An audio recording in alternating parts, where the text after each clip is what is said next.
הייתי איזו תקופה במערת המכפלה, לומד שמה כל יום. היה שמה המג"בניקים, גם אלו שבבית לא היו מניחים תפילין. היו באים למשמרת, מניחים רגע תפילין ונכנסים למשמרת. אבל היה אחד יוצא דופן שהוא לא רק שהוא לא היה רוצה בשום אופן להניח תפילין, הוא גם היה מקנטר את אלו שכן מניחים, מבזה אותם. הוא היה קצין.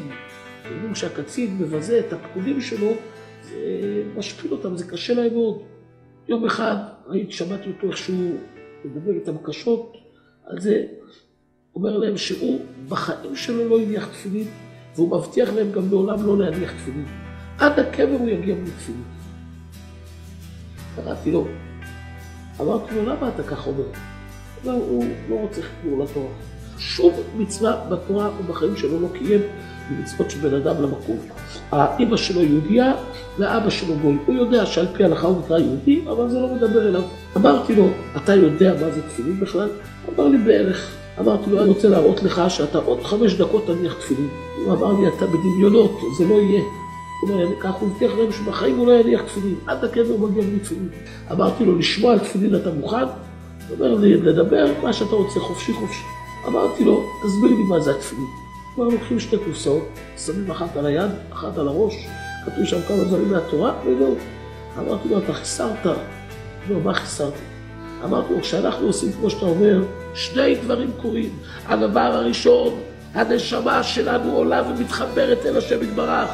תמיד הנשמה מחוברת, אבל יחד הוא יותר חזק. והדבר השני כביכול מלמעלה ללמטה, באור רוחני מהשם יתברך ונכנס אל תוך נשמותינו. הוא שאל אותי, מרגישים את זה או שלא מרגישים את זה? אמרתי לו, יש כאלו שמרגישים את זה, יש כאלו שלא מרגישים. ואלו שמרגישים, אומר החזון איש בספר אמונה בתיכון פרק א' סעיף ט', התענוג שיש להם מזה אי אפשר לתאר אותו. הוא שאל אותי, האם יש פטנט למי שלא מרגיש? מה לעשות שכן ירגיש? אמרתי לו, כן. כשאתה בא ומניח את התפילין, תחשוב במחשבתך, או אם אתה רוצה, אתה יכול להגיד את זה בפה. 2 בקשות אל השם יתברך. הראשונה, ריבונו של עולם, תזכה אותי על ידי הנחת התפילין הזאת, לחבר את הנשמה שלי אליך. תפילה השנייה, ריבונו של עולם, תזכה אותי על ידי הנחת התפילין הזאת, שתביא אור רוחני ממך אל תוך נשמתי.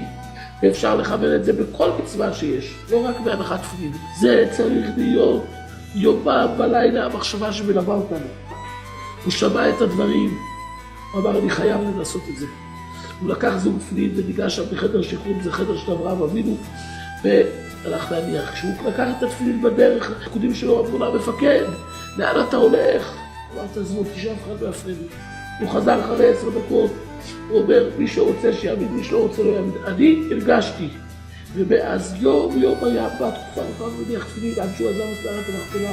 והוא סיפר לי שיום אחד הוא נסע לחופשה לבית, והוא קם בבוקר, אין לו תפילין שם. זה חסר לו, הוא לא יכול בלי האור הרוחני הזה. אז הוא הלך לרחוב, חיפש אנשים שלפי השערתו מניחים תפילין, וביקש להם איפה הוא יכול להניח תפילין, הוא הולך לאיזה בית הכנסת, הוא הלך שם להניח תפילין.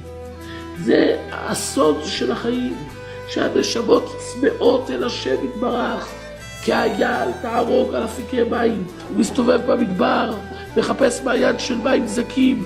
מי לימד את האייל לחפש מעיין כשהוא צמא? זה הטבע הטבעי שלו. ואם הוא מוצא את המים חיים ושותה מהם, יש לו עוצמה וחיות. אומר דוד המלך, כן נפשי תערוג אליך אלוקים. ככה נשמה צמאה על המזון הרוחני הזה. אבל איך מקבלים אותו? על ידי התורה והמצוות. זה מביא את האור האלוקי על הנשמה, אבל להשתדל לכוון את הכוונות האלו. אומר הפך, אם האדם לא מכוון את זה, זה נעשה חלש. אם האדם מכוון את זה, אז העוצמה של זה הרבה יותר חזקה. הכוונה, יש לה כוח גדול.